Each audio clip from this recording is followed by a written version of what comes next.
welcome to our fire and EMS presentation. We have a very special treat that's going to kick us off today. We have the Director of Public Safety, Wendell Hisrich, and he will start the presentation, and then we'll move into fire with Acting Chief Cook. All right, and you guys take it away. My background, I was a paramedic back in 85 to 90 for the city of Pittsburgh, and I wanted to be a Pittsburgh police officer. They wouldn't hire me, so I had to go to the FBI for 25 years and retired there. So I figured I'd come back and finish out my work career at the city of Pittsburgh for however long it is. My background being a paramedic and with the FBI law enforcement, and in between I did some volunteer firefighting out in the eastern suburbs where my parents still live. So this is like a dream job, at least it was when I first arrived, of having police, fire, and EMS, and there's some other bureaus and departments mixed in there like emergency management, animal care and control, special events, and to name just a few. But it's been an interesting almost 2 years now. The important thing is, I've always said this, is that trying to make everyone work together, not only within the Department of Public Safety, but within the city and within the suburbs with our neighboring communities, because we do have some assets and capabilities here in Pittsburgh that they don't have out in the suburbs, and we share that. And at the same time, they share assets with us. When we have a major event, they provide us ambulances and personnel within the city, especially with big celebrations like the Penguin celebration or Steeler football games. There's actually so many special events on some weekends here in the city that we don't have enough medics to handle everything that goes on. So it's really about all I have. How have you enjoyed the Leadership Academy so far? You have police in a few weeks? That'll be interesting too. Tonight, I don't want to spend too much time because I know Chief Cook has a presentation. They want you to get outside before it gets dark. You have any questions for me? I'll stick around for a little bit. My days are usually rather long, but do you have any questions for me on public safety across the board? Please tell me your name again. Sure, it's Wendell Hisrich. Hisrich? H-I-S-S-R-I-C-H. And you can look me up on the website. If you email me, I do return emails, believe it or not. If you call me, if I get the message, I will definitely call you back. And I haven't heard anybody complaining that I haven't called them back, so I take it that I get all the messages. So, but if you don't get a phone call from me in the, a few days later, call back again. What else? Complaints, concerns? Hopefully tonight you'll see fire and EMS. In a few weeks you'll see police. Hopefully you will see what they experience on a day-to-day basis. And we make mistakes. We try to owe up to them. But especially on the law enforcement, they're kind of getting a bad rap. A lot of times, it's nationwide, but you have to experience what they have to go through, especially making the same with fire and EMS. Life and death decisions at a split second, and sometimes that's very difficult. So, yes, sir. Hang on, I gotta get you a microphone. So in lieu of those challenges, the kind of public perception as well as just an overall emphasis on police safety and awareness in the communities, has your training or has the training across the departments changed in the past couple of years, or are there any additional things that the city of Pittsburgh is doing differently than we've done historically? Well, I've been back 2 years, and I'll leave it to Tom or the other public safety. Hopefully we're working better together as a department, especially at these major events, whether it be a disaster like the Midtown Towers, where you have 100 individuals that are displaced and some are trapped in their residence, and hopefully EMS, fire, and police are working closer together. We're Washington Boulevard, the floods here. We have a combination flood response unit that's made up of police, fire, and EMS with vehicles. Anytime there's a threat of floods, we station those units throughout the city. And, in law enforcement, that's changed drastically just with terrorism and, the lone wolf and, just throughout my career. I started out traditional in the FBI chasing fugitives and bank robberies, and towards the middle of my career with 9/11 and all that changed. Basically, that more emphasis was put on the locals, and on the Fed side, it was combating terrorism. So, does that answer your question? What else? I'd like to say thank you, because I guess you guys are responsible for the community liaisons that they've added to the communities as far as public safety, right? Yeah, like the police on the neighbor. Well, we have two prongs that we're doing. Number one on the police is the neighborhood resource officers, the community resource officers, and there's been a stronger relationship in the last year with the community outreach across public safety. We actually have an assistant director of community affairs now, and she has a staff that on a daily basis is working with police and fire and EMS, to the point that we're translating a lot of the pamphlets that we put out, and I don't know how many different languages that we're working on right now through the multicultural unit. They just received a $50,000 grant, so and it's a combined effort.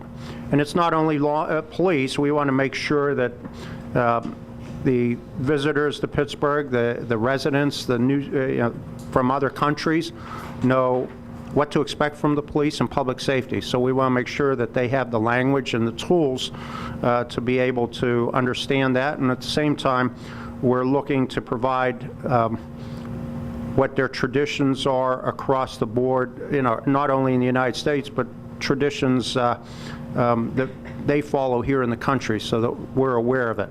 So the other thing that the other bureau I have is animal care and control too. So, and that was kind of interesting. That's the only one I really didn't have much of a background when I came here, other than my parents' pet golden retriever. But I've been learning. What else? Oh, that was easy. Nobody's thrown rocks, stones. That's good. All right, Chief Cook, I'll turn it over to you. Chief Cook is the Assistant Chief of Pittsburgh Bureau of Fire. Thank you. Thank you, Director. All right, so the Fire Bureau, what do we do? All right, well, the simple answer is put out fires. But you'll see that we've expanded over the years into much more than just a fire department that puts out fires. A little bit of my background: I've been in the fire service for over 36 years. I've been with the city of Pittsburgh since 2011. So I'm a relative newcomer to the city of Pittsburgh myself. Grew up in the eastern suburbs outside of Pittsburgh and traveled through different careers, and ended up here, where hopefully this will be the last stop, and then I get to find a beach somewhere that doesn't have hurricanes. All right, so I'm the operations chief of the Fire Bureau. I oversee the day-to-day operations, make sure the men and women of the Bureau have the tools, the facilities, the vehicles, the training and education they need to provide the services to the city that the mayor determines we're going to provide. I'm not going to play the video because it is kind of long. Jen Lytle was a student that did this as a project. The video is, or the last time I checked, was still up on YouTube. So if you search for the life of a Pittsburgh city firefighter on YouTube, this video should still come up, okay? And it gives you a pretty good idea of what the men and women of the Bureau are about and what they're like personally, all right? I'm gonna focus on the high level stuff. How many fire trucks do we have? How much money do we spend, all right? Because a fire department is actually a very expensive insurance policy. That's really what it comes down to. Hopefully, you spend a lot of money to have us, but hopefully you never have to use us, okay? So the mission of the Pittsburgh Bureau of Fire is very wordy, all right? But basically what it says is, if you have a problem and you dial 911, The big red fire truck with all the bright shiny lights making all kinds of noise is going to show up and try and fix your problem. The technical term in the industry for that is all hazards response. Okay? So although we don't do cats in trees, like everybody thinks of, just about everything else, we'll try and figure out a solution to your problem. All right? How are we organized? Well, we're deployed throughout the city, so we are actually parts of the neighborhoods ourselves. We're broken up into 4 districts. There are 29 engine companies, 11 truck companies that run out of 30 firehouses distributed citywide. All right? So the day-to-day operation is staffed by 163 people, 24 hours a day, 7 days a week. All right? And, we're engineered as what we call a full career fire department. There are no volunteers. It's all paid. All right? In addition, we have some support services. So we have a vehicle repair garage, a supply warehouse, equipment repair, the training academy, which you are sitting in right now. All right? And again, the support staff is right around 20 people, give or take 1 or 2 positions at any time. The administration, fire administration, which is housed downtown, does the budgeting, the finance, the IT, personnel issues, our fire prevention division, and that's staffed with about 12 personnel. All right? So what is an engine company? That's the big red thing that carries the hose and is designed to pump and squirt water. Because when it comes right down to it, firefighting is very basic science. Water puts fire out. It's not really complicated, okay? We staff an engine company with 3 firefighters and a lieutenant, and the vehicle itself and equipment costs right around $500,000 today. The ladder company or truck company, that's the bigger fire truck with the big ladder on top. It's really designed to give us elevated access. Again, staffed with 4 people, a captain and 3 firefighters. And that number, actually, the last contract price was about $1 million for each ladder truck. All right, we have 2 that are on order right now. Additionally, this year, for the first time since 1974, the city now owns a fireboat. That's an actual picture of our fireboat in the river. It's designed to provide pumping capacity for us from the river.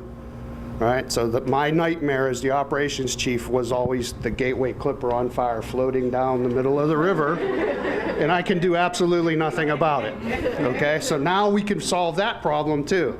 All right, at a cost of about $600,000. Okay, so but it's a large boat. It's almost 40 feet. It's got twin 300 horsepower outboard engines, top speed of 50 miles per hour on the river. That is moving on the river. Okay. The average pleasure boat, like that you see people water ski behind, 25, 30 miles an hour. All right? So it is a big, powerful boat. The firefighters are undergoing training right now to safely operate the boat. Since we haven't had one since 1974, there's no one left on the fire department that knows anything about it. All right? Me, landlubber. I know boats float when you put them in water. That's it. So I'm learning as well. All right? The firefighter for Pittsburgh, under the civil service regulations, has to be a minimum of 18 years of age. All right? You have to be a city resident to apply. You have to maintain city residency throughout your career. They go through a 6-month training program to be qualified. They come out of that training program with nationally recognized accreditations or certifications in the different disciplines.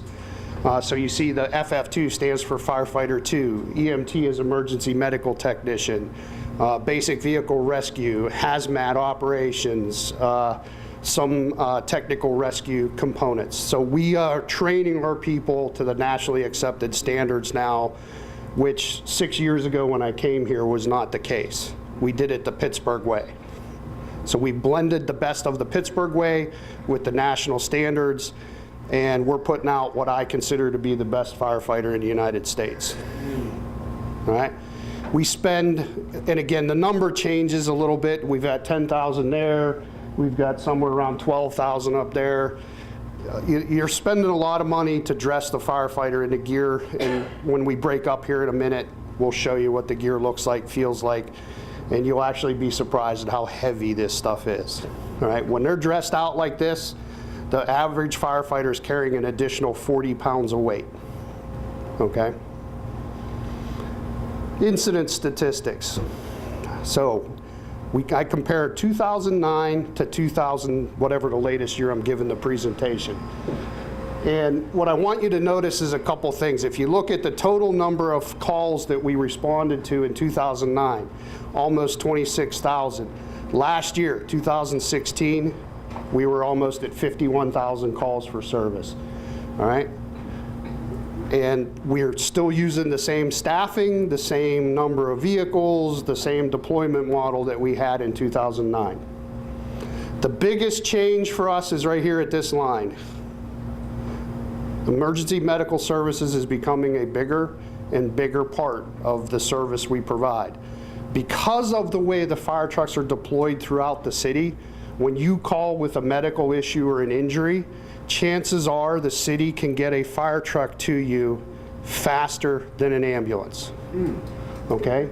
So that's the reason we train everybody as an emergency medical technician, and we can get there and actually stabilize the patient, and then the medics can come provide the advanced life support and transport to the hospital. So we have a tiered response system, which has been proven nationwide to be the best model. That's the biggest change that's occurred over the last, 8 years. All right? Questions while I'm here? What's a good intent call? A good intent call. Okay, so you dial 911. I smell smoke in my neighborhood. We show up, we don't find anything. That's a good intent call. Okay? Let's say a couple weeks ago, the alarm is broken in your apartment, Uh-huh. and all of a sudden, the big red fire truck shows up. Correct. That's a false alarm. How much does that cost? Right now, nothing.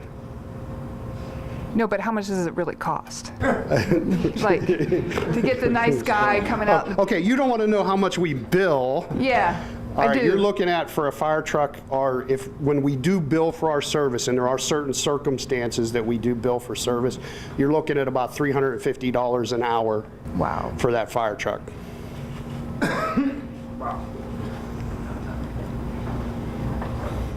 I was just wondering, just out of curiosity, if your house is burning and and the fire truck shows up, do you get billed for that? No, we do not bill for service. Okay, So- now, say somebody is hurt in your house, like your mother has a heart attack or something like that, and you have to call the, emergency medical services. Do you get billed for that? You don't get billed for us. Your insurance will get billed by EMS. And again, ask the EMS presenter how that process works, because I really don't know. Okay. Okay, but I do know that they do bill your health insurance for that ambulance transport. Okay. Yeah. Okay. Okay, well, okay, don't throw stones at the fire guy. Wait until the medic guy gets up here, and then you can throw the tomatoes. Back to the boat. Where is it docked at? It's docked at the Southside Marina. Southside Works, Hofbrau House. No, the firefighters are not allowed to be in the Hofbrau House and then go down the steps and get on the boat. Are you able to use it for the suburbs? Like if the fire is further down Allegheny River, Yeah. are you able to? Director Histrick has established a no borders policy, so to speak. So Okay. if someone calls us and asks for help, we provide that help. Okay. That goes for river rescue also. We have responded as far down as Beaver Falls, down that way, and as up far north as Rankin, Braddock, people that jump off the bridge. Okay. So we will support our neighbors. What accounts for do you know what accounts for the big jump in EMS calls, the nature of the calls?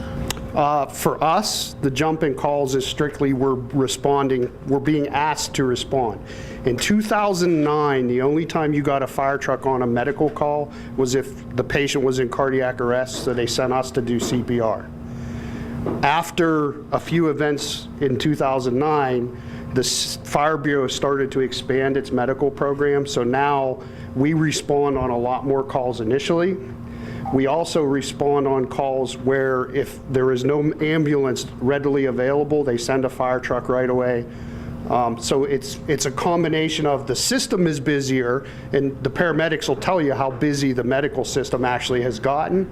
I don't know the number off the top of my head, but and I probably shouldn't say this, and it's not their fault. There are times where there is no ambulance available in the city of Pittsburgh. But from the standpoint of the caller, these are things internally that are routed to you. So Correct. someone would just call 911, they would route So it. the goal is to put someone that has training at that call that can keep the patient alive long enough to get an ambulance to them. That's the goal of the system. And I'll show you a slide here in a minute. It's a very successful system, okay? Yeah? Share. Okay. So with the fireboat, since we hadn't had one in the city since 1974, like was that a big like hole that needed filled? Like were there a lot of riverboat fires that there wasn't a response option for? Or? The answer is, I can give you an answer both ways. Yeah, it's a big hole in service because the rivers in the city of Pittsburgh are the busiest rivers in the nation in terms of passenger traffic. Okay, there's some, I can't remember the number, but there's millions of people that travel by water in the city of Pittsburgh every year. So to not have a resource to protect them is a huge hole. Now, as far as number of actual incidents, less than 1 every 3 years. Okay, but again, we're an insurance policy. You don't ever want to use us, but when you need us, you need us. Okay, that's what it comes down to. Okay, let me finish and then we'll take more questions here. All right, so we are participating statewide in the certification process. Okay, so when I talk about training firefighters to those national standards, this is the program that we follow. It's published out of the State Fire Academy office in Harrisburg, and it's designed to meet national accreditation standards. We also are licensed under the Pennsylvania Department of Health as what's called a quick response agency. So we're not paramedics, we're not an ambulance service, but we are medically trained to sustain life in the field. And here's the number I wanted to talk to you about, all right? So the city participates in what's called the ROC study, which is Resuscitation Outcomes Consortium. It's a national study where they actually measure the survivability rate of cardiac arrest patients. Okay, so patients that are dead in the field, how many of them walk out of the hospital alive without any lasting repercussions? Pittsburgh has the second highest rate nationally, and that's 16%. Okay, but that's Survival rate? yeah, that's our survival rate. That's high? That is high. Seattle has the highest, yeah, that's what that's shocking to a lot of people, but Seattle has the highest rate and they're only 22%. Okay? This is like dead already. Yeah, so if a person drops dead, their heart is no longer beating, our tiered system gives you the second best chance at survival in the nation. Second best, second chance. Yeah, if you want to look at it that way. I prefer that, we're in the business of saving lives, right? So, but again, so we were recognized nationally as having the second highest survivability rating, okay? Now, this is where it gets to be fun, because the paramedics will tell you it's because of paramedicine and drugs and transport. I'll tell you it's because you get firefighters there early that are machines at doing CPR and keep the body sustainable until the paramedics can get there to do the medical miracles, okay? That's what makes the system work. That's why there's the tiered response system, okay? Fire prevention, all right? The best way to not have a fire loss is what? Never have a fire. So we're also in the business of putting ourselves out of business by helping you learn to not have fires, right? So we, control the permitting process. We're involved in the special events process. We do fire inspections, we do hazmat inspections, we review plans for new construction to make sure they're built to the latest fire safety standards.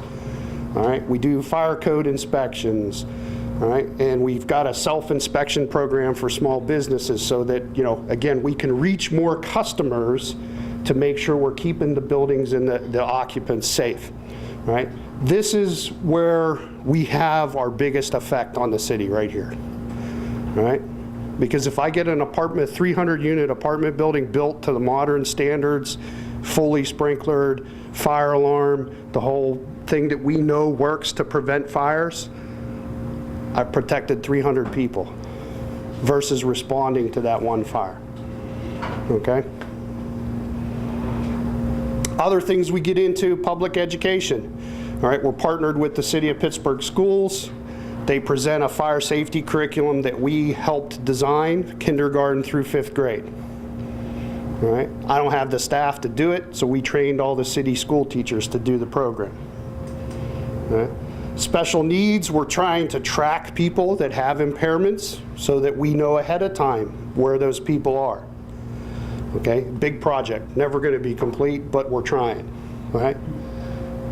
Smoke detector program, right? So everybody has one of these sitting in front of them. Okay, smoke detectors save lives. We'll give you one free one because we have grant funding to do this.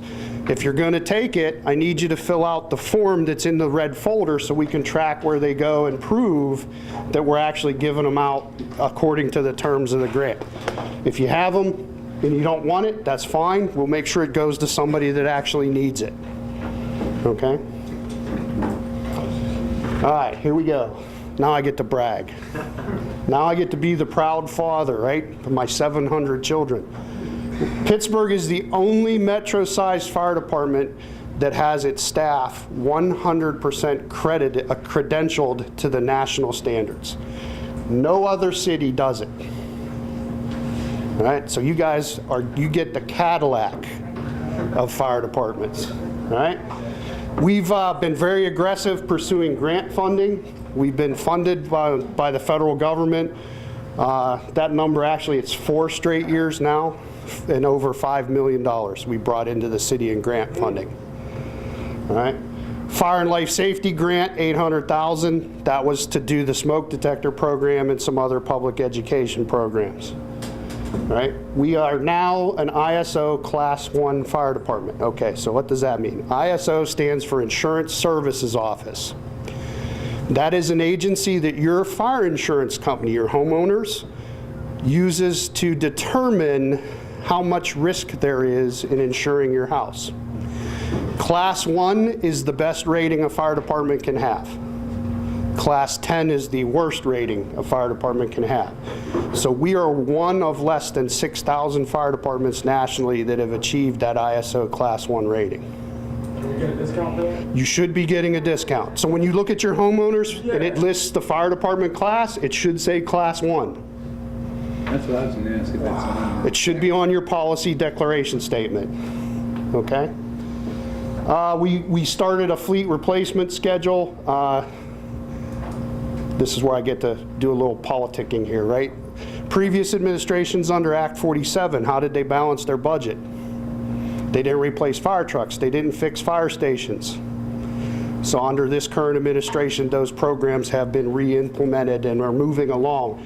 In the time I've been here with the city, we bought 15 of those pumpers at $500,000 a piece over the 5 years and 4 ladder trucks to bring the fleet up to modern standards. Right? And same with fire stations. We've been pouring tons of money. The oldest fire station still in use in the city was built in 1895. Okay? That's Perry Hilltop on Perrysville Avenue, 34 engine. Okay?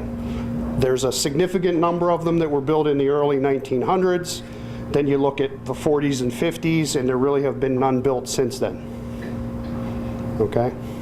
So we've got an aging infrastructure that we're trying to upgrade. Okay, training, we brought our fire officers, our lieutenants, our captains, our chiefs have been trained as fire inspectors, and we put them through the credentialing as fire officers to the national standard.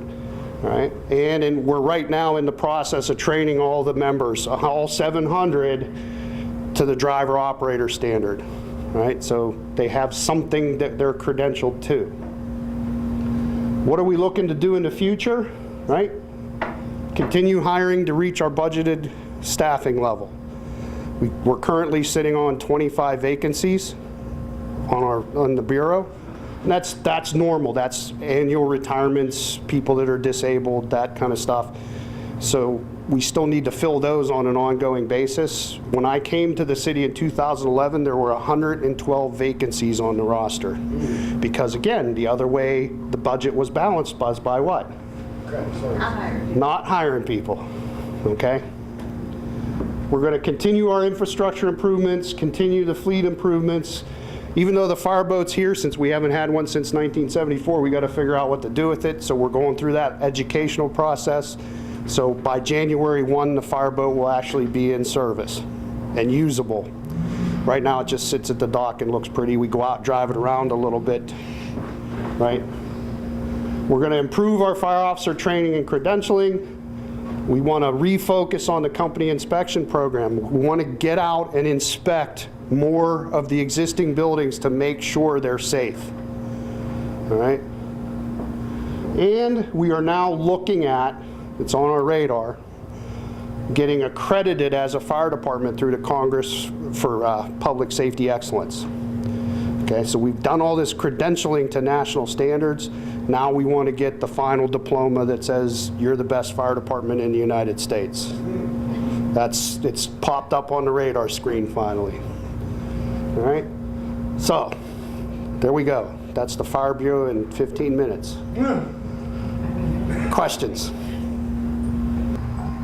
What's the average life of a fire truck, an engine or whatever? 10 years. And we're keeping them in service for 30 sometimes. I think it's great that you guys give so much training and all the training that's been added, but most citizens don't know that when they see the fire truck as the first thing to arrive, they're kind of depressed and down because they're like, oh man, what is the fire department doing here? I need an ambulance. You know what I mean? Correct. It's like, so how would you get it out there that sort of to the citizens that, hey, we got guys, when you see the fire department, that these guys are trained? Well, we're trying to stress that message in programs like this one. When we go out and do public education programs to the adult groups, we try and stress that message. It's just going to take time for people to get used to that. Because you're right, most people see the fire truck show up, they're like, nothing's on fire, what are you guys doing here? Yeah. Yeah, they don't understand that our role in support of the city has changed to include that mission now. Because a lot of times and with the epidemic that's going on, I've seen fire departments show up for places where people overdosed. Well, we carry Narcan and we are trained to use it. The sad number is we treat an average of 50 overdoses a week in the city of Pittsburgh. Okay, so when people talk about the epidemic, it is truly an epidemic. Well, thank you, though.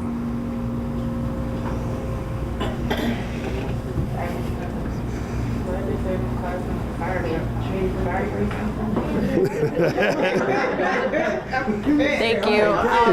It's a good thing she's skinny and my fat body isn't trying to fit through there. There, back on that slide with the 2009 to the present, there were two other things that had jumped kind of way up, and one was I was wondering if there was a reason that probably the good intent calls jumped way up, and the other one was the false alarms. Okay, I was just curious about that. Good intent calls. We have done a very good job through the public education program in the schools of getting people to call for help. So there are things that we get called to nowadays that when I was growing up, and the best example is if I fell out of the tree in the backyard and broke my arm, what would my parents have done with me? They wouldn't have called. They would have bundled me in the backseat of the car and drove me to not even the hospital, to the doctor's office, right? Now we have people trained to call 911 for anything that they need help with. I mean, it's a good thing, but it also starts to strain the resources of the system too. So that's why that number has jumped so significantly. As far as the false alarms, there's more fire alarms in the city because as buildings are modernized, they're brought up to the modern codes. So therefore, you're going to have more false alarms, okay? Because included in that number are the system malfunction kind of false alarms, right? Don't just think of a false alarm as a kid maliciously pulling a pull station, okay? Good question, though. Very astute observation. All three of my children are on the spectrum, autism. We have stickers on our vehicle and on our house, but how do we get them registered to the level that you were suggesting? That Okay, you're trying if to you get go on them? our website, there's a number for the fire prevention office. I don't have it memorized, unfortunately. And you call that number and they'll process the paperwork for you.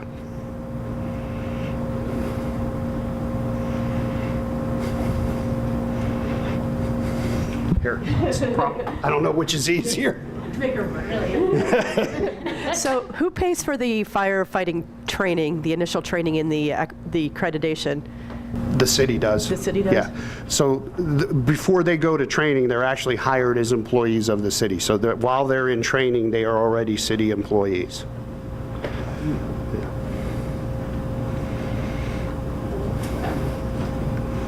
Where do you want this? It doesn't. I don't even know what hand was. I did. I think we were talking about the fire engine and the fire truck. You're saying, well, I think both of you say they're housing about 4 people, but you didn't say how many people there's going to be in the boat. The boat will be staffed. Right now, the plan is it'll be 4 people, but what we've done, we've designated the fire companies that are near where the boat is docked to respond and staff the boat as needed. So the boat's not staffed 24/7 like the other units. And again, the decision behind that was, since the number of incidents that actually occur are very, very, very low, we, again, risk management made the decision not to staff it 24/7. Okay, because if we added it and staffed it 24/7 the way we do the other 30 fire companies, you're looking at about $1 million a year in payroll cost. Okay? Here, I think That was, my question was about the fireboat. Are they going to assume like first response stuff on the water? Because you would think there'd be plenty of that. we will assist, that's EMS's role, and we will assist them as needed, but their EMS is going to continue. The river rescue boats that are over on the North Shore, that they're going to continue to be the prime unit that responds to that type of call. Recently, we had that horrible fire in the building where the woman was stuck under the refrigerator for a long time.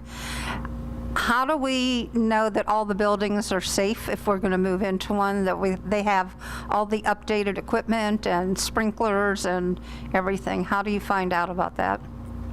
And are you aware of which buildings are not up to regulation? That's a really good question. Unfortunately, I don't have a very solid answer for you. We are working towards building a database, but the building stock in the city of Pittsburgh at the height there was enough buildings and everything for 700,000 people. The current census for the city of Pittsburgh is just around 330,000. So to have every building in a database right this minute, we're not there yet. We're working towards that. As people call us and tell us that there are problems, we do follow up, and then that information goes into the database. We have a set schedule where we prioritize buildings based upon their risk. Okay, we call that a target hazard.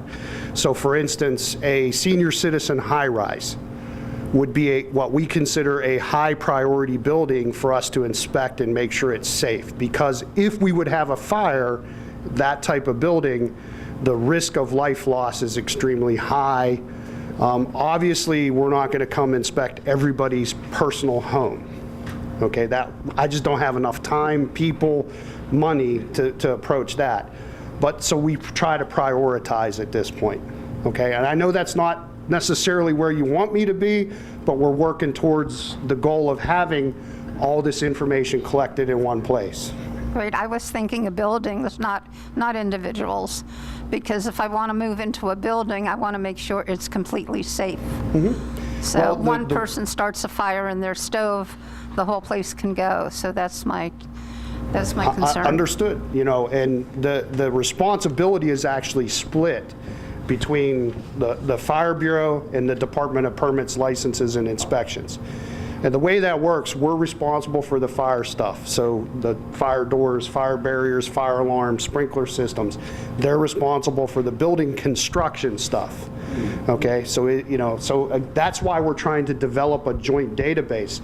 They have tons of data, we have tons of data, and right now the two databases don't talk to each other. Okay? Okay, thank you. Rick, did you have a question? No, he already asked. All right, so, okay. Do you ever have, so I know that you can drop off kids, like, when people can't take care of their kids or whatever. I just want to know how many of those happen with fire stations, with the safe haven Actually, law? very few. Okay, in fact, in the 6 years I've been here, I don't recall a single one. That doesn't mean it hasn't happened, but I don't remember one. But yeah, that is a good point. The fire stations are considered safe havens for children. So, yeah, good question. What is the difference in training of your first responders and, say, EMS or a paramedic? About 200 hours. To get somebody through the EMT program is about 1 month of full-time study. And then there's a nationally accredited testing process, both written knowledge test and skills testing that they go through. The paramedic curriculum is almost a 2-year process now to really, and they do an accelerated version for full-time paramedics like the city of Pittsburgh, but it's really a 2-year curriculum. And again, the medic that's going to speak next can, really give you more details on his side of it. But so the difference is we can do bandaging, splinting, oxygen, CPR, bleeding control, but we're not allowed to start IVs. We're not allowed to give, other than the Narcan, we're not allowed to give people drugs. Whereas the paramedics are able to then do some of those advanced interventions which provide a higher level of care in the field, okay? So the goal for us is to just keep you alive long enough for the paramedic to get there and actually really start the advanced treatment. So I know you all aren't really allowed to go out to calls that have like shooting or like gunfire, right? Correct.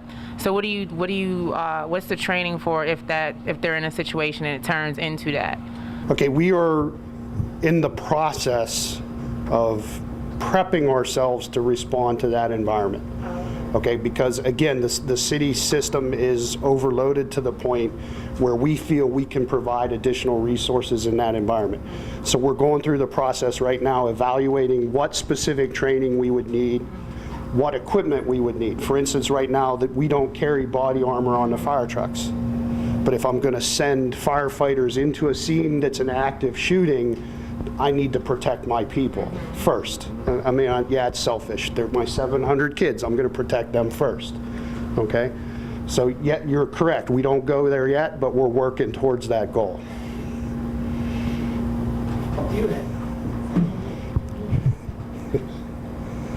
Do you have full coverage of the city, elevation and distance? You can get water to every part of the city? Yes. Yeah. Through the hydrant system, yeah. Yeah, we do. No holes? Not that I'm aware of. If you're aware of one, I would appreciate you telling me. Yeah, the hydrants are spaced approximately at 300 feet apart throughout the city. The lowest flow rate out of a hydrant that I'm aware of, based on our testing process, is 750 gallon a minute, which is more than adequate for 99.9% of the fires that we see. Right. Now, if you're aware of something different, please let me know. Because 3 o'clock in the morning when someone's building's on fire is the wrong time to find out about it. Yeah. You have pressures at all points. There are neighborhoods where pressure is lower than others, but it's adequate throughout the city. And again, that's part of the reason a pumper is designed to boost those pressures as well. Okay, so I can move water myself if I have to. For instance, I had a fire in an auto recycling plant 3-4 years ago down on 62nd Street, and we actually had to pump water about 1,600 feet from a hydrant to get adequate water flow in the old steel mill. Okay, so we can do that if needed. That's the other reason we bought the fireboat, because it's sitting on an unlimited water source. And if I run hoses from the fireboat to the shore, I'm never going to run out of water. Okay? My question, and I guess this would be between you and the public safety director. Now, as far as something like 9/11 happened, I'm sorry. Something similar to 9/11 happening here in our city. Is there, from that term of that happening, was there a design or a plan program for training with our complete force for some type of resolution? Okay, the director mentioned the joint flood response teams. We are also developing a joint active shooter response team. The hazmat response for the city is a joint team between two of the bureaus right now, fire and EMS. We're starting to train up some police officers in that aspect. So there are certain disciplines where none of the bureaus has enough technical people to handle, that we are pushing that joint training model, I guess, and it works very well. Yeah, there's still some of that friendly animosity between the bureaus, but it works very well. And again, I think the amount of training all three public safety bureaus engage in, we provide the best level of service that I've seen in my 36-year career. I honestly believe that. Yeah, I'm probably biased, but I think that we do. Pittsburgh proud. Yes. So I just want to take it back a little bit to what we learned last week about the budget. Okay. So you have the fireboat, right? How did you justify the need for the fireboat? If we look at some of your statistics, there's no mention about the Gateway Clipper going on down fire, burner, on fire. Yeah. How did you justify being able to get the money for that fireboat? Okay, what we did, and unfortunately I don't off the top of my head, and director, jump in if you remember the numbers. We looked at the tonnage of freight that's moved over the rivers. We looked at the number of passengers that are moved over the rivers. We looked at the average pleasure boat attendance for the regatta weekend, and we assigned a level of risk to those numbers that then was used to say, well, if an incident would occur, we get that the history says it's very rare, but if an incident would occur, what would the loss look like? So what we came up with, and again, I don't remember the exact number, so please don't quote me, that $600,000 that we spent for the boat is like less than 1% of what the potential loss would be. Okay? Did we take that $600,000 from something else? Yes, there's always trade-offs because the budget pie doesn't get any bigger. So, we had to then prioritize the amount of money that the city can give to the fire department and say, well, this is number one, this is number two. And again, off the top of my head, I don't remember how the priorities went that year, but we did drop something down in priority to get the fireboat up in priority. Does that make sense? Yes. How much it costs a firefighter to have a life insurance? That's a good question for city personnel because it's provided by the city. The firefighters all participate in the group life insurance program through the city. Now, what they're doing on their own in addition to that, I can't speak to. So when I go to a community event and I see a fire truck there, does that cost that community event anything, or is it part of outreach? Depends. Most of the time, no, it doesn't cost that community event anything. But there are certain events that require such a high level of staffing that the city is starting to bill for service at the larger events. Okay, so there is something like the regatta. There's cost sharing between the sponsoring agency of the regatta and the city. Okay, but if you're talking about like your neighborhood block party, you want a fire truck to swing by and the kids can climb on the fire truck, that doesn't cost anything. Okay? Don't tell people that. Chuck E. Cheese, we got a business. Wow, you get under control. Are you saying I should dress them up in Chuck E. Cheese costumes instead of turnout gear? He said people will call and say, bring that fire truck right here.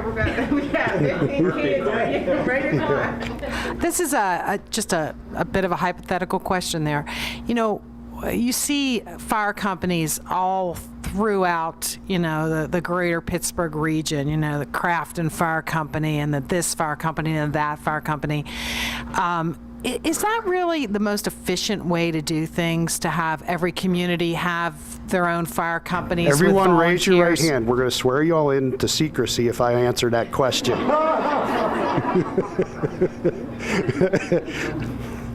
Am I allowed to say I prefer not to answer that question? I mean, yeah, I guess you could. It seems. Fire protection in and again, remember, we live in the Commonwealth. Even though we call it the state of Pennsylvania, technically it's a Commonwealth, which pushes the responsibility for public safety protection, fire, police, EMS, to the lowest level of government, which is the local government. So the local government can choose to provide that service however they wish, all right? And the reason I asked everybody to swear you into secrecy, I'm going to talk about Ingram for a couple seconds, okay? So the council in the borough of Ingram felt they were not getting value out of their volunteer fire department. It was costing them more money than they were getting in return. They approached the city of Pittsburgh. We negotiated a contract to provide fire protection to the borough of Ingram. They're under the Commonwealth Constitution. That's well within their legal right to do that. Okay? So to answer your question is much more complicated than yes, no, because each municipality has to decide what's appropriate for its own level of risk. Okay? So. Staffing for some communities. Staffing for some communities is very difficult. They may have the equipment, but as time goes on, the day of the volunteer is dwindling. And there are many departments out there, and we monitor. And like I said at the very beginning, we will provide mutual aid if it's requested. But there are some areas of the county that you will hear 8 fire companies being dispatched to a house fire during the daylight hours because they can't get enough manpower. So that's the problem that they're facing right now. So do I think that like like the Catholic diocese going through right now with merging churches, I think the same thing is going to have to happen to fire departments, at least volunteer fire departments in the future. Yeah, and that's why I said it's actually a very more complicated question than what you asked. And there are 3 different models that can be used. There's the full career model, which is what the city of Pittsburgh is. Everybody's paid, it's a job, right, career. There's the full volunteer model, which is what's prevalent in Western Pennsylvania, where no one gets paid and they only show up when there's a fire. Then there's what's called the combination system. The municipality of Mount Lebanon, right outside Pittsburgh in the South Hills, has a combination fire department. There's a very small number of career firefighters on duty 24 hours a day, 7 days a week to handle the minor calls. But then if they do have a fire, they have a big pool of volunteer firefighters that they bring in, okay? So the process of providing fire protection actually gets very complicated. Even though the science behind it, as I said at the start, is really very simple, the process of doing it gets complicated. Okay? I'll be here. You guys can grab me and ask questions, but we want to break you up into groups and get you outside and let you touch fire trucks and talk to the firefighters. And huh? Climb on the fire truck. Yeah, you know, just like the kids, right? I don't have Chuck E. Cheese here, but you know. All right. So what we need you guys to do, and we'll just kind of go by rows. We need like 4 groups. So if we could do the 4 rows. Basically, when we do get to a fire, we don't have it attached to a hydrant. It is attached to our pumper. And everybody calls a generic term fire truck, but actually there is a logical term. This is a fire engine. That's a fire truck. trucks carry ladders, tools, ventilate, and to do rescue. An engine carries hose. It's that simple. And then we have a pump which can take your normal hydrant water and multiply the pressure by a couple hundred. So depending on how far we are from the fire, how far we are from supply, we can take the supply from the street, run it through the pumper, and into the hose at the pressure we're needed. We are an fire attack crew.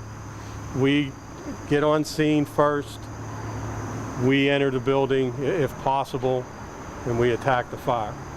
The truck is more of a search and rescue type of equipment. They are the ones who will come in behind the engine. They will be looking for you. Hopefully you're not in there, but that's what they will be looking for. And then on their way of looking for you, they will ventilate the building, allowing the heat and smoke to get out of the building. So we put the fire out, they help us in our task. We also do a lot of other specialized equipment. We run a lot more medical calls nowadays than we run fire calls. And we are trained EMTs, although we only work to the first responder level, but we are actually trained to a higher level than we were. So when you have any type of accident, household, car, and you call 911, you're going to get a first responder unit of an engine and a paramedic unit. Now there's more of us than there are of them. We're going to get there quicker. And we are all trained in basic life support.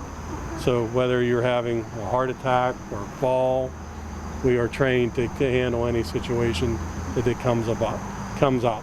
So, you know, you got very well-trained people in the city of Pittsburgh. You don't have volunteers. You don't have to wait for them to assemble. We're going to get there really quick. And you're going to get the best care you possibly can get. And we promise that to you. Any questions on it? Anybody would like to flow some water to get an idea how it feels? Come on, we need a volunteer. One volunteer. Could flow a little bit of water. There you go. And don't point it this way. Now we're going to govern this down. Yeah, that's what I'm afraid of. So it's not going to be as much as we would handle. There's not a but whole it'll lot give of you an pressure on it. idea. Okay. Yeah, we don't want to say. I kind of wanted you guys to get the real feel of it, you know, because we'll stand behind you and back you up. It can, but we don't have that much. I'll do next.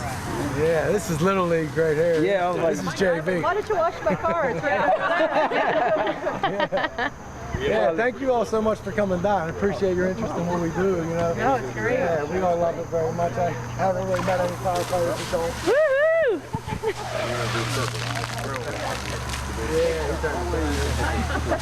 Fire, so we can put it out. You put this on fire? No, we can't. Yeah, do we get to see you? Well, when there's a fire call, say a one-alarm fire, you will get in response.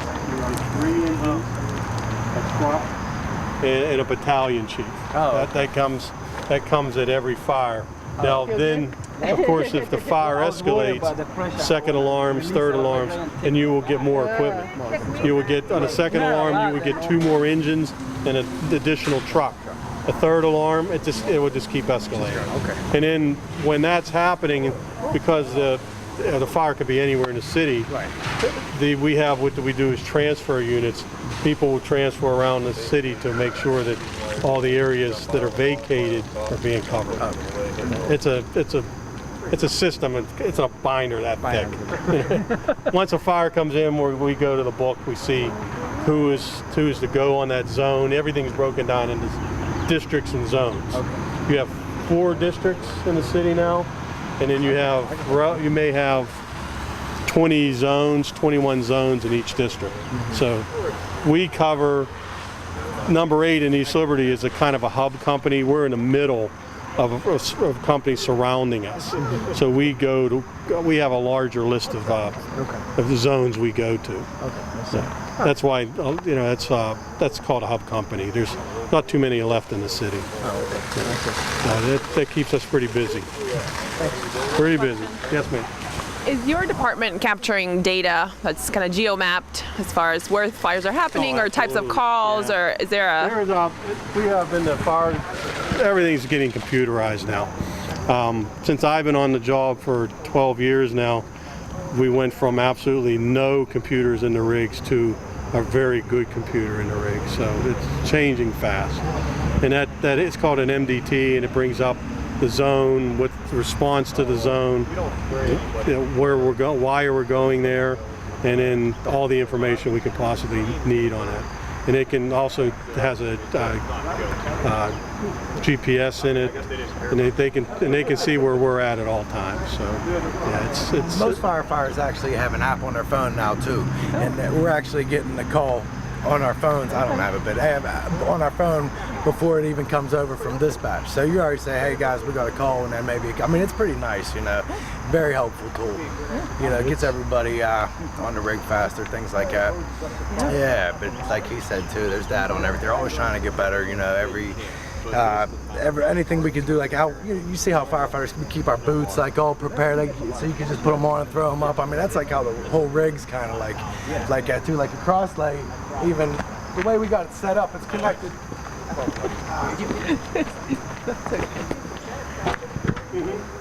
Yeah, they used to jump out of it, but they don't have it. This one, the nozzle's off, but say there was a nozzle on there, which they're using it on there right there. But the way we have everything set up on the rig too, we try to be as fast and efficient as we can. So we actually have this packed. So all you got to do is just throw it over your shoulder, and then as you're walking, it's all flaking off behind you. This is like, hey, somebody step on that for me so they can see. Yeah, and then as you're when that pulls and you got all that out,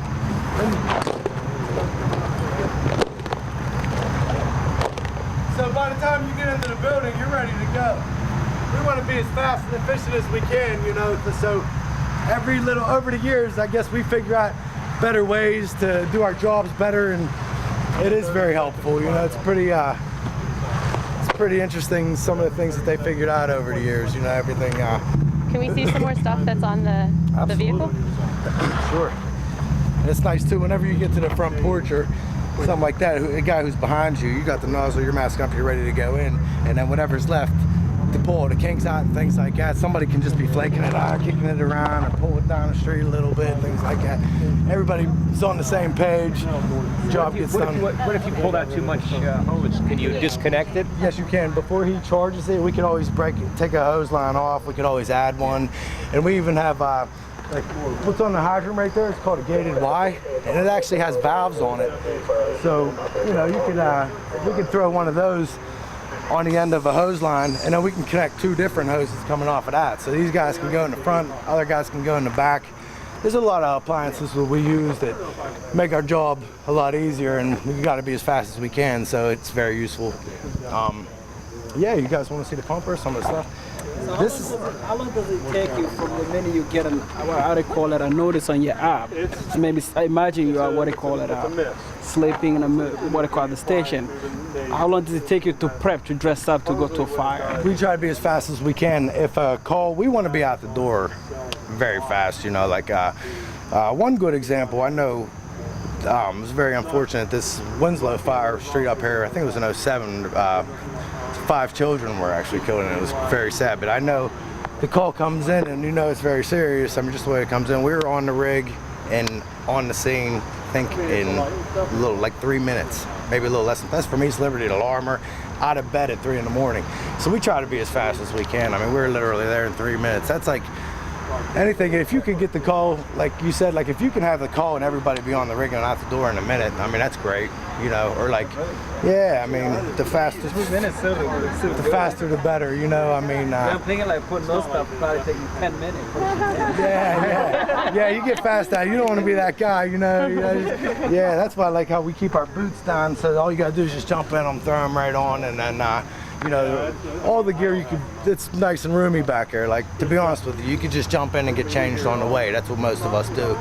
And yeah, so everything. Are they fireproof? No, they're rated, I think, up to like about 300 degrees Fahrenheit, and then you start burning a little bit.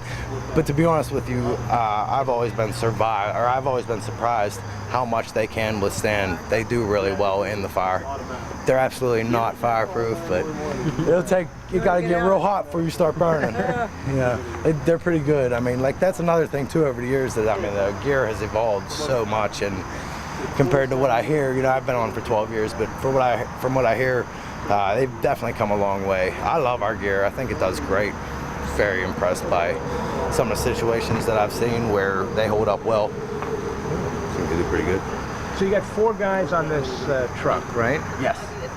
4 guys on the pumper, 4 guys on the truck. And we're a double house in East Liberty. We have a chief too. So there's 9 of us on shift in East Liberty all the time. And how long is a shift? 24 hours. Oh, 24 hours. Yes. And then 24 hours off or 48 off? 72 off. Oh, so you got four groups then. Yes. Lines A, B, C, and D. Yeah. Like we're A line, so tomorrow at 7, B line comes in and relieves us. And if we're offered any overtime, it'll come in half shifts during those 3 days off. Like they call it a callback. So overtime, if you get a nighttime overtime, like tomorrow, we'll come in from 4 in the afternoon until 7 in the morning. If you get a daylight callback, it'll be 7 in the morning until 4 in the afternoon. And that'll be attached to your 24 on, or it'll be after?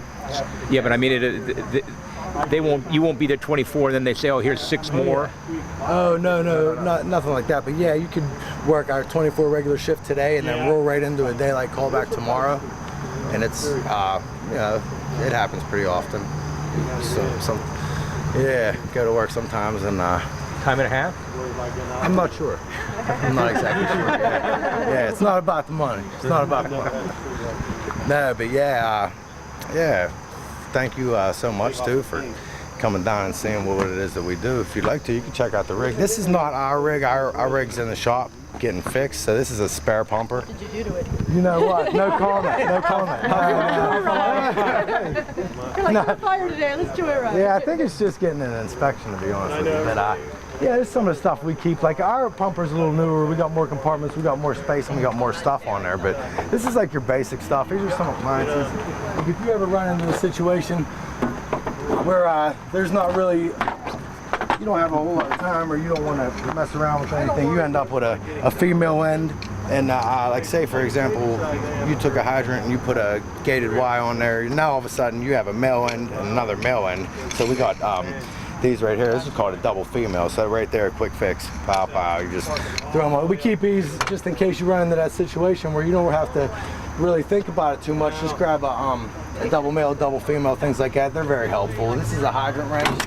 This is what we use to turn the hydrant on. Put it right on top and turn it, open it, and shut it. And then with some other things, this right here is a basic air pack. Get a little hung up in there. Yeah. You just get them back on. That'll knock you out. This is a water can. Like we always, even if it's comes in as a false alarm, we bring this anyway, just in case it is a small fire. These things, they're little, you know, they just put out your basic fires, like a small trash fire, maybe a mulch fire, things like that. So that's a water can. We keep other things. We keep a chainsaw on our rig now. You know, trees fall down in the middle of the street, things like that. They're on the other side, yes. All the fun tools are on the other side. This is the boring side. Yeah, this is our SCBA right here. Give you a little idea how it works. Just strap in like that. Tighten it down. That's it. Put your mask on. Turn it on. Tighten everything down. This right here is positive pressure ventilation. So when you pump it into your mask, it pops in and you're automatically breathing off the tank. Shut off valve air. Like if you just want to run continuous air for whatever reason, like kids like it when you go talk to them at school. Yeah, so that's about it for the SCBA. How long does that tank last? It lasts about a half hour. Yeah, about a half hour.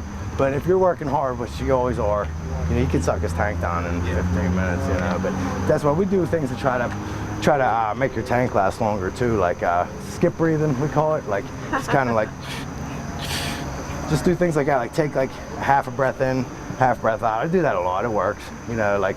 Or like just try to really control your breathing, you know. So get the most you can out of your tank. You don't want to run out of air and have to leave your crew or anything like that. You don't ever want to find yourself in that position. Everybody else is outlasting you with your air bottle or something. But yeah, there's certain things we can do to try to prolong our air supply. And then these things actually, they have connections on them too. Like we can have our buddy breathe off of our tank. If the guy next to me runs out of his air, I could just unplug him and pop it into mine, and this bottle will split right in half.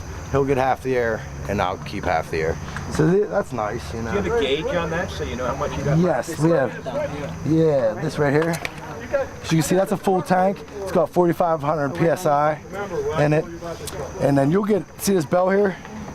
When you get down to, I think it's about 500 PSI or so, the bell will start going off to let you know you're low on air. So you know you only got a few more minutes. So you gotta hurry up and put that fire out. Yeah.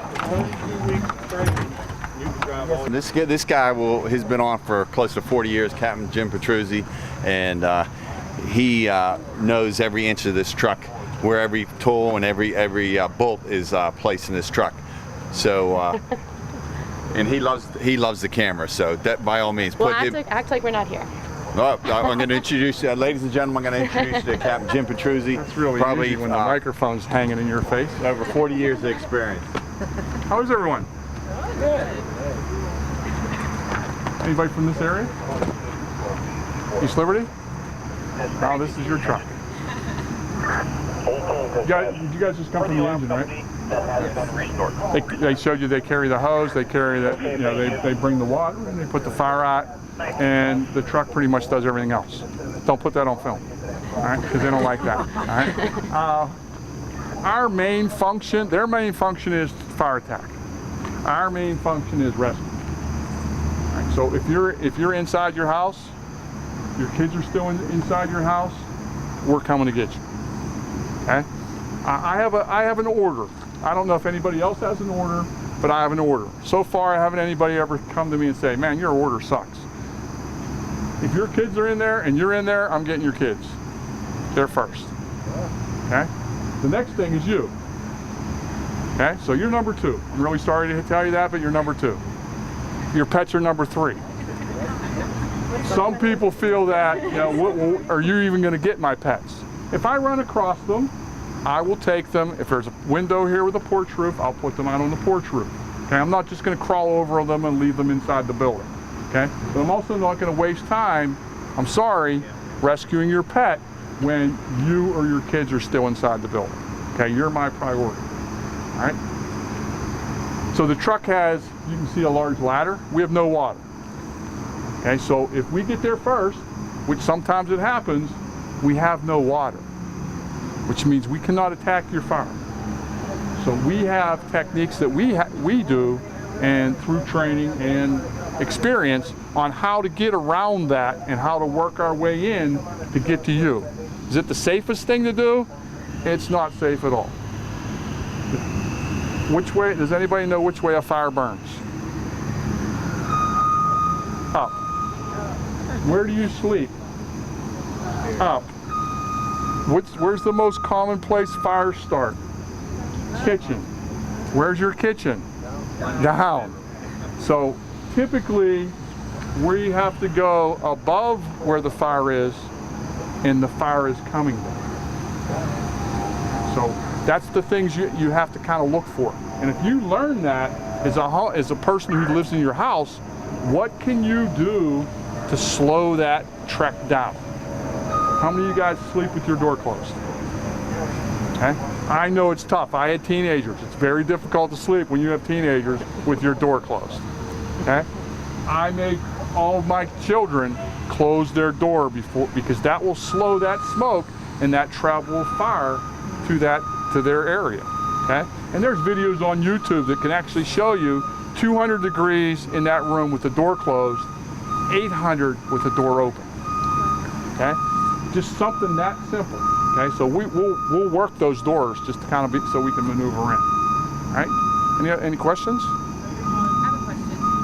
You mentioned, thank You mentioned the fire truck over here, and then also your fire truck. So both of them are in the East Liberty station? Yes, they're in number 8, yes. Okay, so are you staffed with 8? We have 8 people, yes. Okay, all right. Okay. And the last group, there was a question on how we determine who rides where. The captains are on the truck, so I'm always on the truck. Jim is my driver, so he's always my driver. On the engine, there's a lieutenant, and then he has his driver. Then we have the 4 guys that ride the back step. They alternate, so that essentially they're cross-trained in riding in all 4 positions. Okay, and I think it keeps us well-rounded, and it's pretty interesting to have both rigs in the same station, I think. Right? Any other questions? So if you get there and there's nobody to rescue, do you help them put out the fire, or do you go home? We do what they call, the engine guys, fire ground support. We'll throw ladders, so we'll ladder the structure, so if there's any issues, they can get out via those ladders. We'll vent the structure, either by windows or cutting a nice big hole in your roof, which I think everybody loves when we do that. The main thing is laddering and that, and then we support them with the hose. Okay, so, and it's called overhaul, where we'll go in with them. We'll bring tools to help to pull down the ceilings, open the walls, because fire gets up in behind that and it just runs everywhere from there. So being that there's only 2 of them typically in there, now there's 4 of us, and now we can get a lot more done. Okay, so if your house is burning and you guys come, your house is gone, essentially, no? No, I've been here 29 years. I've never lost a house. I mean, you're pulling the roof down. It's like Ben Roethlisberger. He's never lost a football game. Right? The priorities is life safety, and then property. But when people hear that, they look at, okay, well, what does that mean? I mean, what does that mean to you? My priority is life safety and your house. Well, if I live next door, I want you to tear down the house on fire before it gets to me, right? Tear it down or put it out? Well, same thing. Just tearing it down would take a lot of work. Okay? Now, that's part of it. If your house is next to a house that's on fire, that's known as protecting the exposure. So that becomes the priority. If this house is really burning and there's fire on this house, we will protect this house because this one is kind of a loss. Okay, so you save the house next to it, and we call that protecting the exposure. Okay, it's kind of a cliche, I guess. We take an oath to risk our life for your life, but we don't take an oath to risk our life for your house. Okay, we'll do the best we can to put your house out and to save as much property. And I'll be honest with you, when I'm in there, we have to tear a lot of stuff out, but there's a lot of mementos that people have. We actually make an effort to protect that stuff. You know, whether we cover it with salvage covers, or if I see family pictures, we stuff them up. We'll stuff them under the pillows. We had a fire about 2 years ago. A gentleman he had a box about this big with, I don't even know how many medals from World War II. We had him on a medical call. 2 weeks later, his apartment's on fire. And we saved them medals because I knew right where they were. Because that's all we talked about the whole time we were there, was that distinguished flying cross that he had. So I'll never forget the look on his face when I come out of that building with that box. Okay, so we try to do that, but again, remember what the priorities are. You know, we're coming for you, and then we'll try to save your house. We'll also try to save your neighbor's house, because we all know we live in the city of Pittsburgh. Houses are only a sidewalk from each other sometimes, so it's a battle. But I've been doing it a long time, so never lost a house.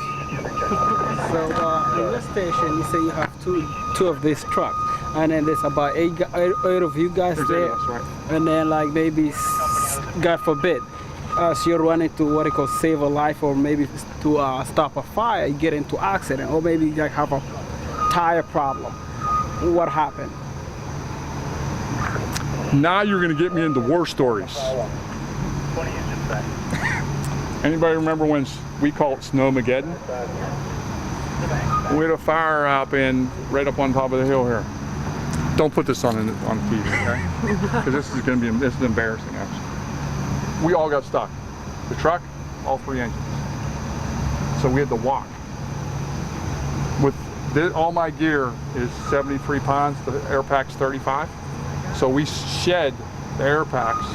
We didn't take tools because they come on and said the guy the fire was out. So we walked. And when we got up and come around the corner, he was standing in his front door, bent over, and the smoke is pumping out over top of him.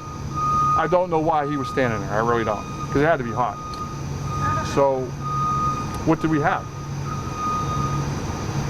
Snow. So we grabbed 2 snow shovels, and I would run in and throw the snow, and I'd run back out, and the next guy would grab it, and he'd run in and throw snow. And luckily, it had not taken off yet. So the couch was partially on fire, the TV stand, and a desk. So it wasn't a huge fire, but that's all I had, was like, I have a snow shovel. My only fire I ever put out with a snow shovel. I put them out with pans. That's cheaper. Yeah. So, and if we don't get it, there's no one coming. They're all stuck. It took us 2 hours after to dig our truck out, just so we can go. Okay, so I look at us as problem solvers. If you call 911, it was important enough, your issue, that you had to dial 911. Okay? So when I come there and you say, hey, I'm locked out of my house, I'm not supposed to let you in unless you have food on the stove, or maybe your child's locked in there. Some issue that can cause a problem. If you happen to be out partaking in some beverages, which is the normal, I locked myself out of my house, I don't have a problem with that. The only thing I ask you is, show me your ID so I know that you live there, and I'll take that info down, because I don't want anybody breaking into your house while you're out. And the next thing is, how did you lock yourself out? If you tell me how you did it, and I don't care if you lie to me, I'll get you in. There's no sense in me leaving you standing outside in the middle of the night, locked out of your house, right? I'm already there, first off, and it's very easy to get you in 90% of the time. What do you do? Break in? Break the door down? No, I don't have to break the door down. I can pick your lock. Climb in a second floor window. Yeah, climb in a second floor window. But I have had to do, instead of, what do you think is the cheapest part? The doorknob or the door? Break the doorknob. Break the doorknob. Okay? I've taken doorknobs off, and I've had some elderly people that were alone, didn't have anybody to put the doorknob back in, and I've actually, hey, here's my number. Go to Home Depot, get a new doorknob, call this number, we'll come back and put your doorknob in. Okay?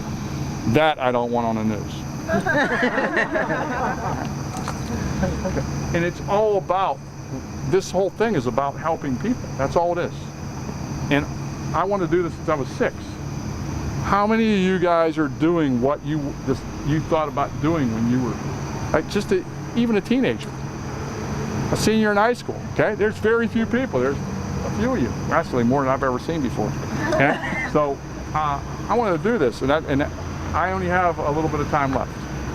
And then I'm going to pasture. I'm gonna sit on my back deck in my rocking chair and drink a Pepsi. That's pretty much it. All right. We don't have much time to go around the truck. And your microphone's driving me crazy. Couldn't you like pin it on me? Talk to him. Hey, put the camera It's my on. job. All right. Just to go around the truck real quick.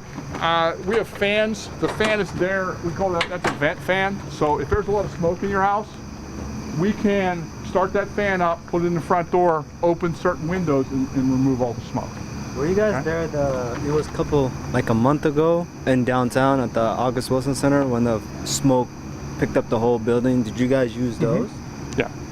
And those are good. They work out really well for like pots of food. If any of you guys live in an apartment building, you always got someone that should not cook. And as soon as they open their door, the fire alarm goes off. Well, now we got smoke in the hallway, you got smoke in their apartment. We can do up to 25 floors. From the first floor, we can get to the 25th floor just by using 2 of those fans. So how does it work? So the majority of the fans put the smoke air back in. Yes. So does this one brings it out? Nope. No. It puts air in, and then we open a window to your apartment, which will blow the smoke out of your apartment. Okay. So it's a flow. It's just moving in. Okay. The next compartment. Don't start that, please. No. The next one is. On the top is sump pumps. So we will pump your basement if it floods, but we will not pump your sewage. That you need a plumber for. Okay? We're in a bowl right now, so we get a lot of floods down in certain areas of the city, and we'll come and we'll throw those in, and we'll pump the water out for you. Okay? Obviously, at some point, you're going to need a plumber because if the water came in and didn't go out, you have a drain issue. Okay? We cannot snake your drains. I'm really sorry about that. Right? Well, how high is that ladder? That ladder's 105 feet. Yes. And it will reach about if you live in an apartment building, around the 8th floor. If we can get close. Okay, because there's angles that come into play. Okay, so if you live on the 10th floor, Sorry for you. the only thing I can tell you is we're coming up the step. Yeah, sorry for you. Okay? And that's what these keys are for. You look on an elevator and it says, there's a little round disc there. Those keys will operate that. I mean, we can take that we'll take that elevator like 2 floors below you, and we'll get off and walk the steps, and then we're there. Okay? Because like everybody else, would you like to walk 20 flights and then have to carry all these people down the hallway? Okay? So we try to get close. Otherwise, we'll get you with the aerial, or we'll come up the aerial. Okay? Do you still have those in the movies where they jump into the thing, the net? No. You don't have that. We don't have those no more. I don't really know how those worked. That's a little before my time. They used, I think 2 classes ahead of mine, they had to jump out the 3rd floor window into that. Okay, so yeah, they've been gone since probably mid-80s, maybe early 80s. Okay. The next couple compartments are tools. The last compartment, there's chainsaws in there. They're not your normal everyday chainsaw that you're going to get at Home Depot. They're a little heavier, and they pretty much cut through anything. Okay. If you happen to see us cutting a big hole in your roof, it's not because we like cutting holes in roofs. It's because it helps release the heat. And it also keeps the fire in one spot. You know, think about a teepee. They can have a fire in the middle. They have a hole in the top. All the smoke and everything goes straight up and out that hole. Same thing happens once we cut that hole in the roof. Everything will kind of stabilize and stay right there. Okay. There's a brown bag there in the compartment ahead of that one. That's the roof pick bag. So if you happen to live in an apartment building and you look out your window and you say, oh my God, that ladder truck can't get back here, how are they going to get me? Because our ground ladders will only go 3 stories. So if you're above that, we will go up the front, across your roof, and pick you with that rope. So you know, if any of you guys want to do that, I'm dying to do it. I've been training to do it a long time. It's going to be such a rush. You're going to be scared really bad. Yeah, since I'm on a camera, so I can't really, got to watch what I say. I'm the worst person that should be on this camera. No, you're the best. Okay, this is the ladder box. On the truck, we divide into 2 teams because there's 4 of us. I ride on this side, the guy behind me, we're coming for you. The driver and the guy behind him, they're going to throw all them ladders. Okay? The other thing that they're going to do is once those ladders are up, they're going to start looking to see what windows they can safely take to start venting things. Okay? By then, you should be out of the building. All right? Then I can go and do other stuff to help the engine crew. Okay? So that's pretty much how it works. So we're basically two teams of 2. I'm almost done, Max. I'm talking faster now. This is our Dial 911 because I need you to fix my light socket. Does that happen? Not really fix the light socket, but we get electrical conditions where they have a short in there. I know enough about electricity to know how to take the screws out, pull your switch off, cut the wires and put tape around it. And then I'll say, you should probably call your electrician. Okay? Oh, we'll shut the breaker off. Okay? So that's what this, there's a lot of hand tools and screwdrivers and that kind of stuff in there. This compartment, they're pretty much for us. That's for what we call the rapid intervention team. So they'll one of the engines will come and take this stuff and put it in front of the building. And if any of us get in trouble while we're inside the building, they're the guys who will come and get us. Okay? It's a thankless job. To be honest with you, most of the guys don't want to do it because you're just standing outside waiting for something to happen. But if anything happens to us, they're the guys that we depend on to come get us. Okay? You guys depend on us to come get you. We depend on them. My name is Mike Cowan. Jeff College. We're going to do a drill with you guys today. It's more like we're going to use the thermal imaging cameras. It's for situations that we get into a fire and it's super smoky and super dark. A lot of fires we get into, you can't see your hand in front of your face. There is smoke. We can't sometimes tell where it's coming from, the source of it. So we use these imaging cameras. And if we point it in different areas where we think it is, it will pick up the different degrees, whether if it's in a wall or if it's in a pipe or if it's in a shaft of any kind that we could see. It'll help to pick up degrees and it will help us get to where the source is. Cooler objects will be darker, hotter objects will be brighter. So it kind of lets you differentiate right then and there. Pretty easy to follow. We have an object in the maze. It'll be pretty bright. It'll be the brightest thing in the room, so you'll be able to pick it up pretty easy. And you'll be able to pick, as long as you point, when you see the camera, there'll be a green dot. Wherever you put that green dot, that'll pick up the degrees will be in the bottom right-hand corner. So you'll be able to pick up the bright spot that we have as soon as you walk in.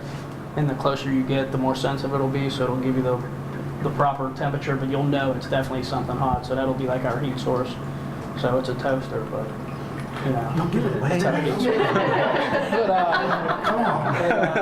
But you'll see it.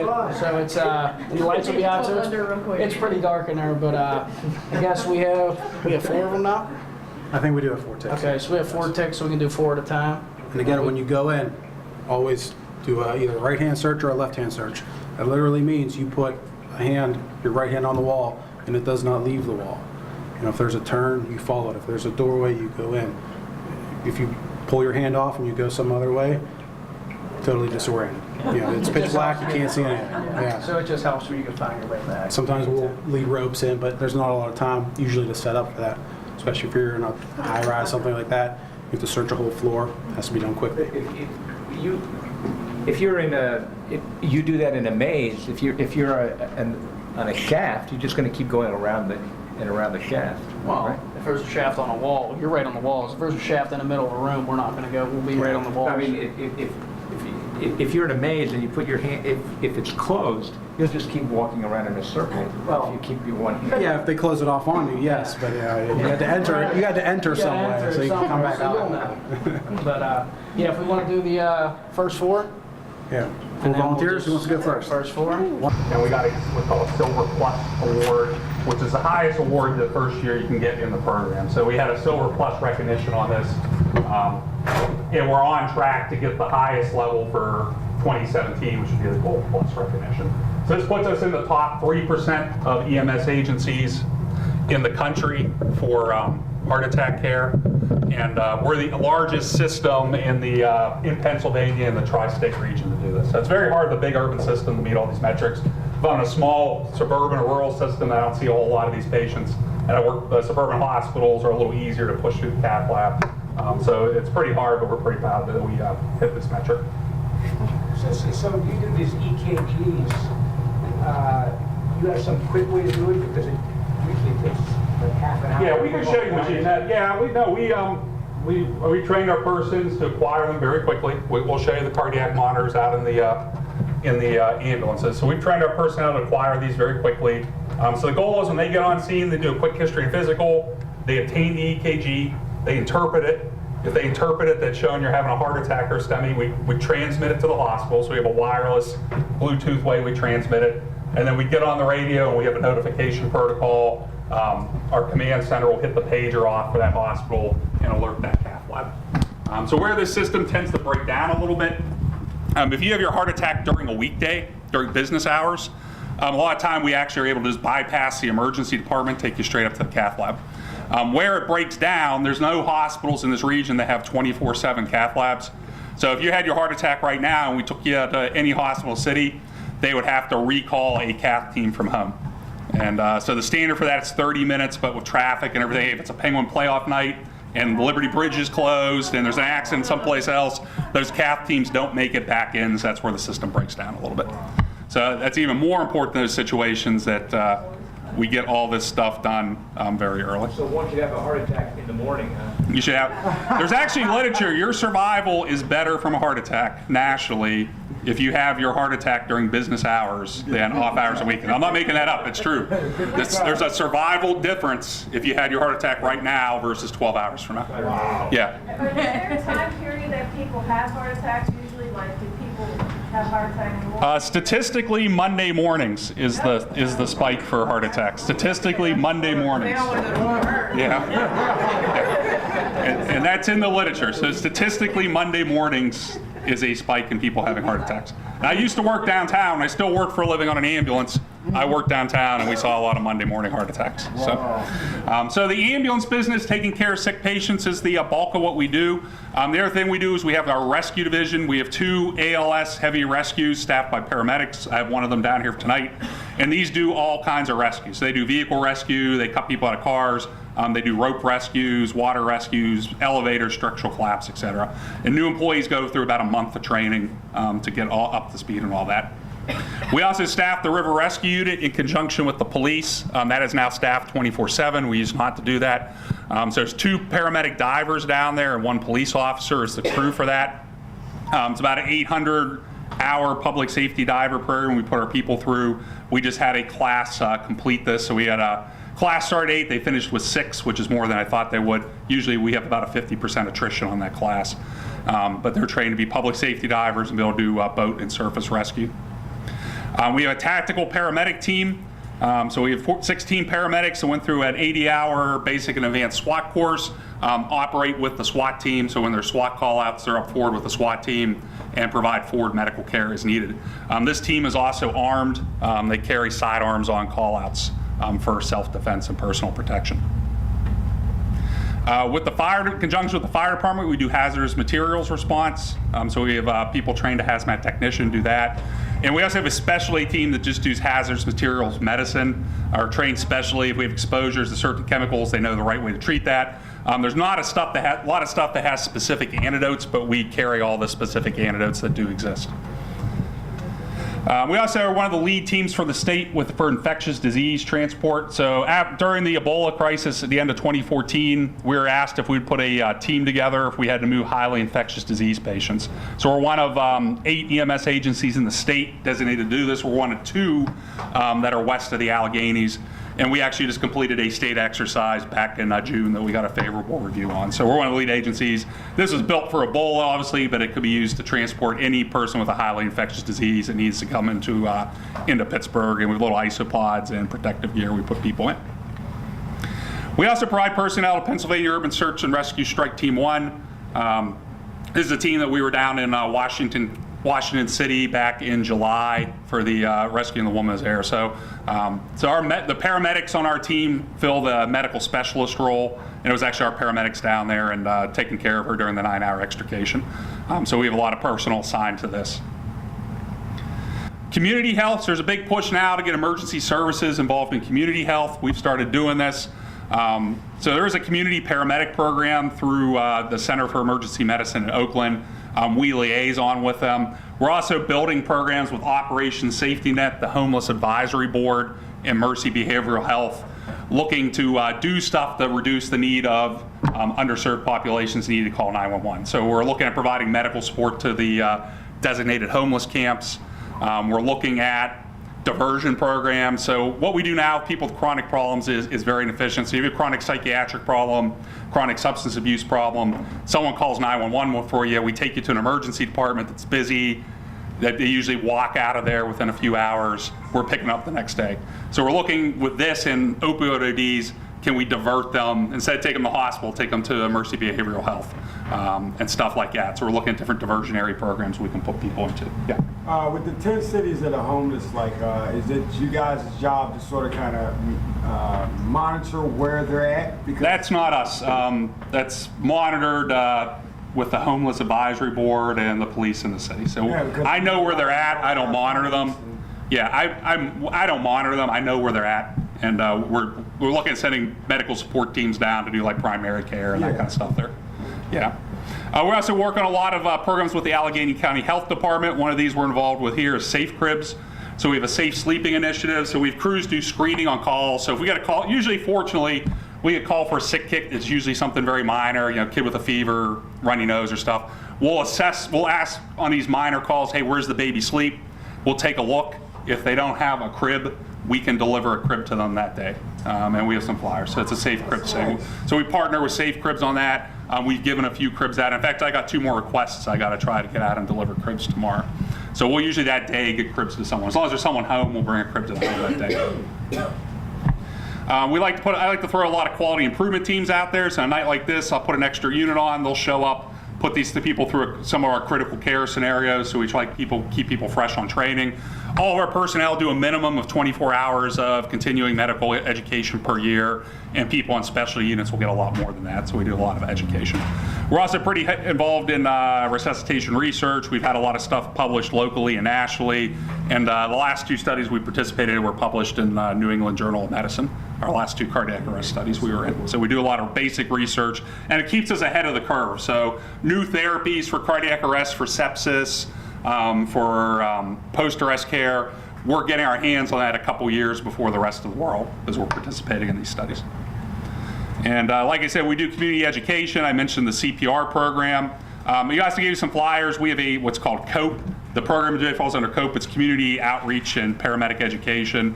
So if you're having community events, you want us to come out teach CPR, you want us to come out teach first aid, we'll send people out to your communities free of charge and provide programs. And it's just to make us a safer community. We also have car seat technicians, which I took that course and I said, what the hell am I going to do for 32 hours learning about car seats? You wouldn't believe what you learn about car seats in 32 hours. So we have certified car seat technicians, and usually at least every Monday or every other Monday, we have an open station down at our training division at 22nd Liberty in the Strip. You need to make an appointment, but you can bring in, we'll fit your car seat, make sure it's in properly, make sure you have all the kids in the right positions in the car, and that's a free service. We just ask that you make an appointment. Okay. And that's about it. I'm sorry, we're a little short on time, so I'm sorry I'm a little bit brief on that. All right, are you guys done at 8:30 or 9? Okay, I apologize. So I'm just trying to rush through this. So we've got a few minutes left. We have some of our vehicles outside. If you want to go ahead and take a look, I'll be around. If you have any questions for me, I'll be out there. And I talk longer, but we're out of time. So thank you for being a good group. Thank you.